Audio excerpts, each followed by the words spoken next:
Hey, what's up mga idol? Panibagong araw, panibagong tutorial na lang po tayo ngayon. No? So pag-uusapan natin ngayon mga idol tungkol sa kung paano magpalit ng transaction password.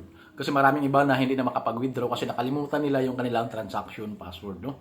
So una natin gagawin mga idol, siyempre bubuksan natin yung ating game application. So hindi ko lang ipapakita yung screen mga idol kasi makaka-copyright tayo. So pasensya na sa mga taong gustong makita yung screen kung ano yung ginagawa ko. Pasensya na kayo kasi makaka-copyright tayo mga idol, no? So parehas lang naman yan, sundan nyo lang yung mga sasabihin ko.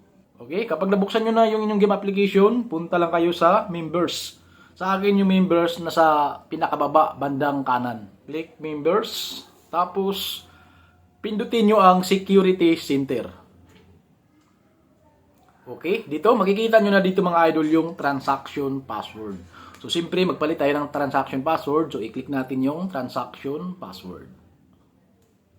Okay, may makikita kayo ditong verification code. Tapos send. So pindutin natin yung send. Okay, so siyempre mga idol, hintayin lang natin yung code na yung isi-send sa atin. At make sure mga idol na yung number nyo ayun yung naka-register, di ba? So kapag dumating na yung inyong verification code mga idol, so pindutin nyo lang yung, ilagay nyo lang dito sa verification code, tapos pindutin nyo ang verification. Tapos makikita nyo na itong mga idol na create nyo password. Pindutin nyo yung create nyo password. Siyempre mga idol, huwag nyo kalimutan yan kasi kailangan talaga yung transaction password. Tapos pindutin nyo ang confirm password. Tapos submit. So ganun lang mga idol, kadali mga idol. Ano? So sana natulungan ko kayo.